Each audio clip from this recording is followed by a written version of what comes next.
Bakit bumababa o minsan tumataas ang halaga ng piso kumpara sa dolyar? Sa bawat pagbukas natin ng balita, madalas nating marinig ang linyang mahina ang piso ngayon laban sa dolyar o kaya naman bahagyang lumakas ang piso sa pagtatapos ng linggo. Para sa ilan, parang maliit na detalye lang ito sa malawak na dagat ng mga pambansang issue. Ngunit kung tutuusin, ang palitan ng piso at dolyar ay isa sa pinakamakapangyarihang puwersa na tahimik na humuhubog sa presyo ng bilihin, utang ng Pilipinas, negosyo, trabaho at maging sa perang hawak natin sa ating mga bulsa. Ngunit bakit nga ba bumababa o minsan ay tumataas ang halaga ng piso kumpara sa dolyar? Ano ang mga puwersang nagtutulak dito? At bakit napakahalaga nitong maunawaan ng bawat Pilipino? Sa dokumentaryong ito, babalikan natin ang kasaysayan, susuriin ang ekonomiya, at titingnan ang mga global na pangyayaring humuhubog sa tikas at kahinaan ng ating salapi. Ang palitan ng salapi ay parang presyo rin ng mga bilihin. Gumagalaw batay sa supply, dami ng piso o dolyar na umiikot, at demand, pangangailangan dito. Kapag maraming gustong bumili ng dolyar, tumataas ang halaga nito. Kapag mas marami namang piso ang ibinebenta, bumababa ang halaga ng piso. Ganoon kasimple ang base rule. Ngunit bakit nga ba biglang tumataas ang demand sa dolyar? Isa sa pinakamalaking dahilan ng paggalaw ng piso ay ang kalakalan ng Pilipinas sa ibang bansa. Kapag mas marami tayong inaangkat, import, kailangan natin ng mas maraming dolyar dahil karamihan ng pang-international na transaction ay gumagamit ng dolyar.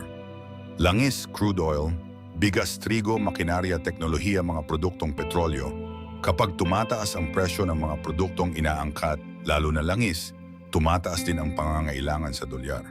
Resulta, humihina ang piso. Kapag mas malakas ang ating export, dumarami ang pumapasok na dolyar. Ito ang mga produktong inilalabas natin: electronics, semiconductors, prutas, BPO services. Kapag lumakas ang export, lumalakas din ang piso dahil mas maraming dolyar ang pumapasok sa bansa.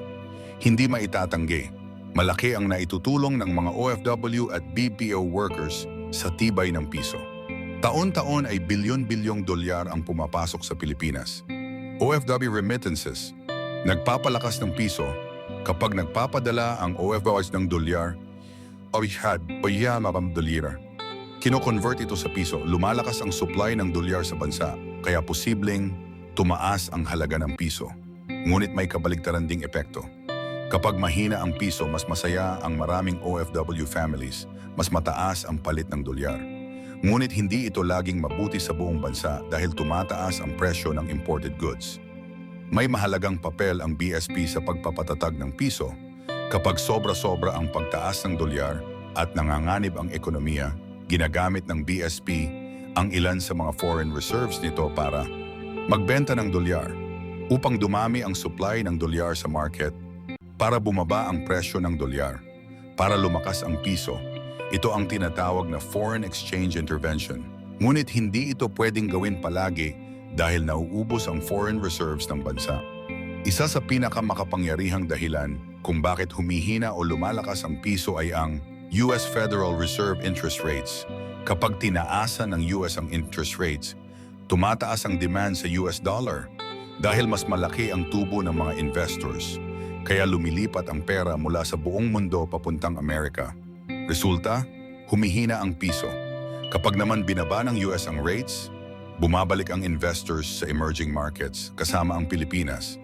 Resulta, lumakas ang piso, napakamakapangyarihan ng investor confidence. Kahit pa maganda ang kita ng bansa, kung may political instability, corruption, kontrobersya, malakas na utang, hindi malinaw na economic policies, lumilipad palabas ang investors, bit-bit ang kanilang dolyar. Ang tawag dito ay capital flight.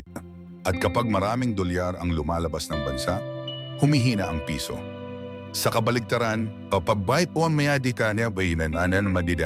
kapag may tiwala ang investors, malinaw ang polisiya, maayos ang gobyerno, maganda ang economic outlook, mas maraming dolyar ang pumapasok.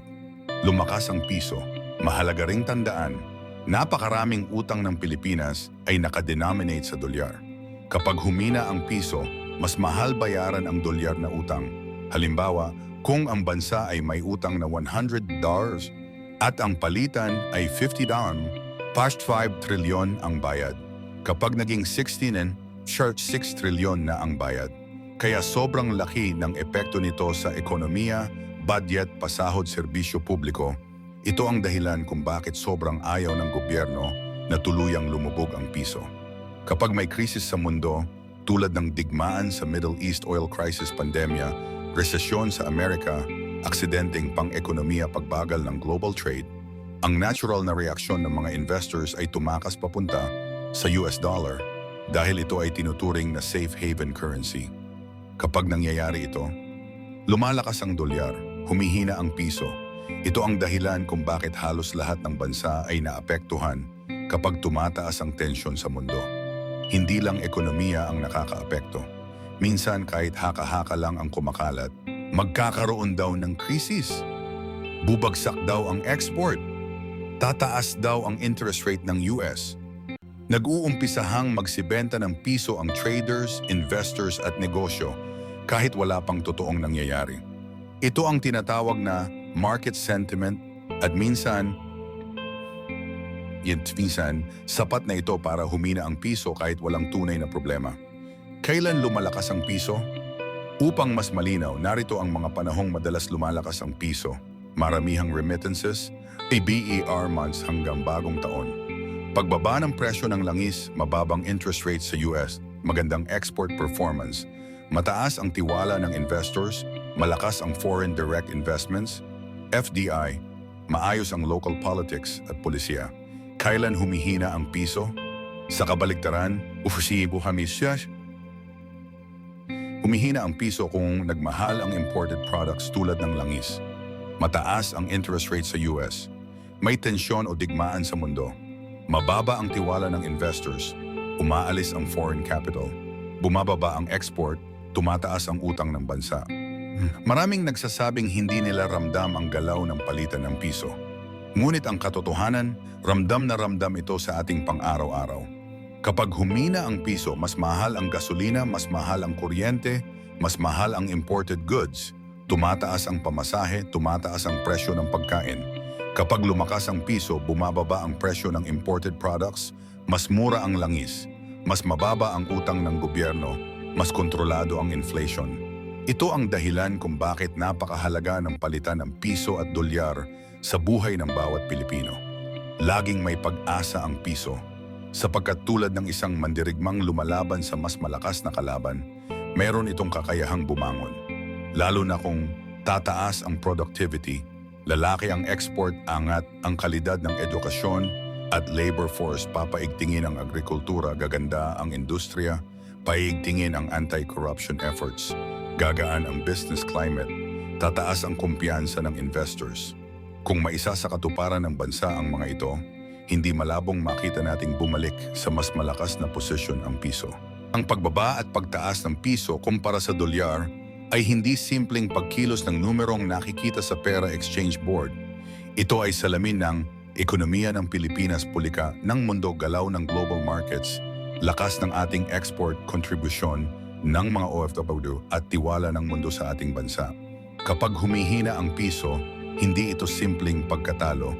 Ito ay paalala na kailangan pang patatagin ang ating ekonomiya. At kapag lumalakas ang piso, hindi lang ito pag-angat ng numero, ito ay sagisag ng kumpiyansa at lakas na maaari nating makamit bilang bansa. Sa huli, ang piso ay hindi lang pera. Ito ay kwento ng ating pagkakakilanlan, ng ating laban, ng patuloy nating pag-angat sa gitna ng nagbabagong mundo.